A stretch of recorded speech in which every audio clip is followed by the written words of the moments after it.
In today's episode, adventurers will discover vital techniques for surviving in high winds, a challenge that can make even the most experienced outdoorsman uneasy. Experts emphasize the importance of low-profile camping. By situating your shelter close to the ground, you reduce wind exposure significantly.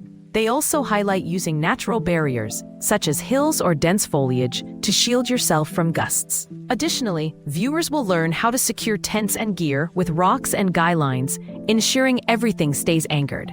Finally, the episode wraps up with tips on navigating on foot, helping enthusiasts traverse challenging terrains effectively while staying safe from sudden gusts.